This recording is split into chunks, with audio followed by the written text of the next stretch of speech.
Bismillahirrahmanirrahim. Assalamualaikum warahmatullahi wabarakatuh.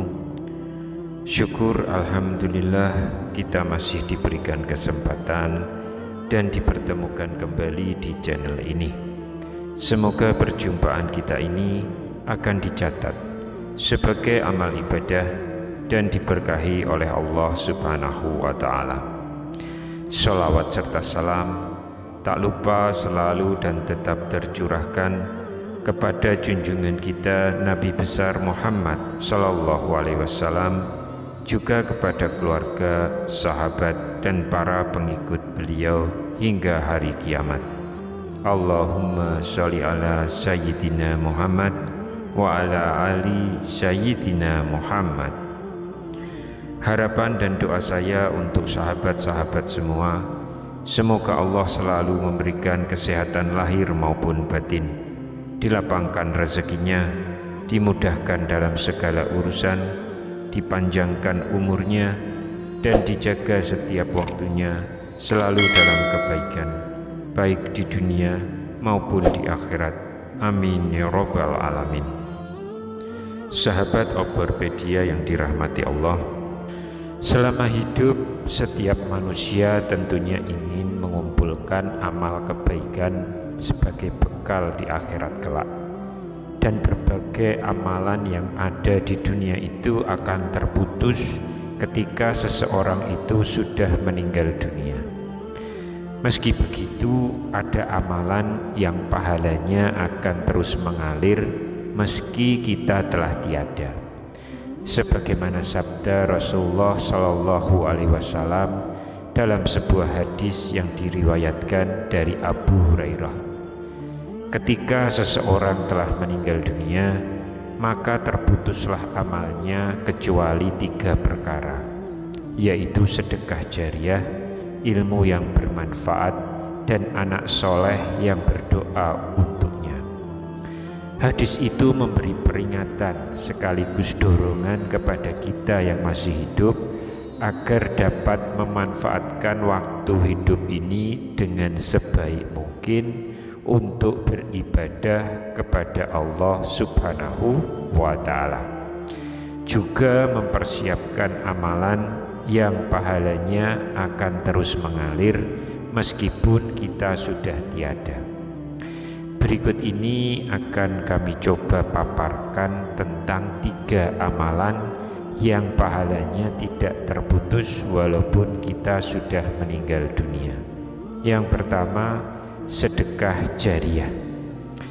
Suatu amal yang disebut sedekah jariah, maka pahalanya akan terus mengalir meskipun pelakunya sudah meninggal dunia. Ini bisa terjadi jika kemanfaatan atau dampak positif dari amal itu masih terus berlangsung. Sebagai contoh, seseorang di masa hidupnya telah menyumbangkan sebuah bangunan sebagai wakaf untuk kepentingan umum seperti masjid, musola, sekolah, pesantren, atau rumah sakit.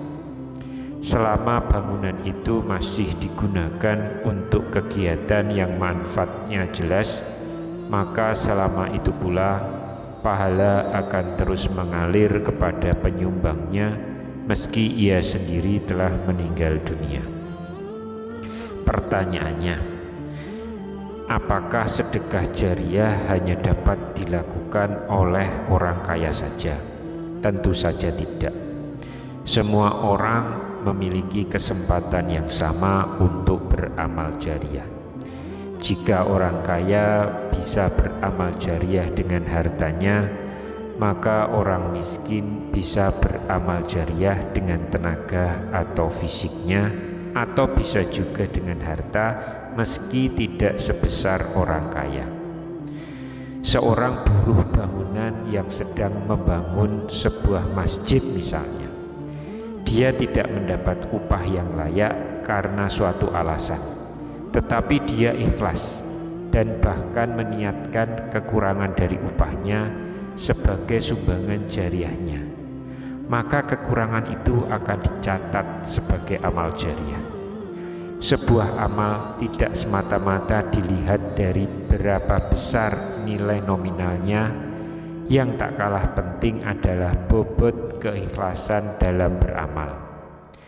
Jika orang pandai bisa beramal jariah dengan ilmu atau ide-idenya, maka orang yang tidak pandai bisa beramal jariah dengan tenaga fisiknya untuk mengimplementasikan gagasan-gagasan dari orang pandai tersebut. Orang-orang tua yang sudah tidak punya harta yang cukup, tenaga fisik juga sudah lemah, gagasan-gagasan cemerlang mungkin juga sudah sulit mereka capai, sesungguhnya masih bisa beramal jariah dengan memberikan dorongan semangat kepada yang muda-muda untuk menghasilkan sebuah karya yang bermanfaat. Jika memberikan dorongan semangat juga sudah tidak mampu untuk dilakukan, mereka masih memiliki kesempatan beramal dengan senantiasa mendoakan kepada Allah Subhanahu wa Ta'ala agar sebuah karya atau program penting di masyarakat dapat terlaksana dengan baik.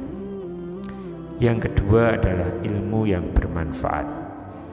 Maksudnya adalah ilmu yang bisa memberikan manfaat kepada diri sendiri maupun orang lain untuk mencapai keselamatan dunia dan akhirat. Tentu saja ilmu seperti ini adalah ilmu agama, karena hanya ilmu agamalah yang memberikan manusia petunjuk bagaimana beriman kepada Allah Subhanahu wa Ta'ala dan melaksanakan apa yang diperintahkan serta meninggalkan apa yang dilarangnya.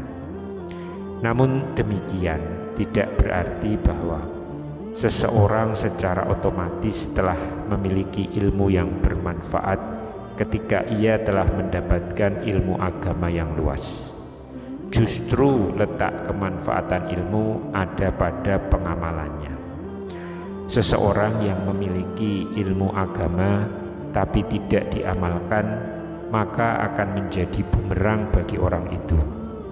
Seseorang yang sudah mengetahui bahwa sholat 5 waktu itu wajib, namun tidak melakukannya secara utuh, maka dia akan mendapatkan dosa yang lebih besar daripada mereka yang belum mengetahui hal itu. Kemudian kita juga tidak boleh menyembunyikan ilmu yang kita miliki, karena ini termasuk perbuatan dosa. Rasulullah bersabda sebagaimana diriwayatkan oleh Ibnu Hibban, barang siapa yang menyembunyikan suatu ilmu yang ia ketahui, maka Allah akan mengekangnya pada hari kiamat dengan kekang api neraka. Lalu yang ketiga adalah anak yang soleh. Jika kita memiliki anak soleh yang mau dan mampu mendoakan kita agar senantiasa mendapat pertolongan dan ampunan dari Allah Subhanahu wa Ta'ala, maka anak soleh ini menjadi amal kita yang pahalanya akan terus mengalir. Oleh karena itu, anak harus dididik, dilatih, dan diajarkan untuk menjadi anak yang soleh. Di dalam kubur tidak ada yang kita nanti, kecuali doa-doa dari yang masih hidup, terutama anak keturunan, agar mereka selalu mendoakan orang tua yang telah tiada, seperti yang berikut ini. Rabbi firli wali walidayya warhamhuma kama rabbayani shaghira.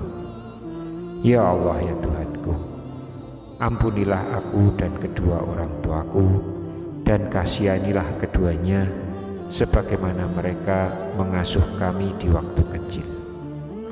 Demikianlah 3 amal jariah yang perlu kita persiapkan sebagai bekal di akhirat kelak. Jangan sampai kita terburu meninggal dunia, sementara ketiga hal itu belum sempat kita persiapkan dengan baik. Demikian yang bisa saya bagikan pada kesempatan kali ini. Semoga pembahasan ini dapat memberikan manfaat untuk kita semua. Amin ya Rabbal Alamin. Wassalamualaikum warahmatullahi wabarakatuh.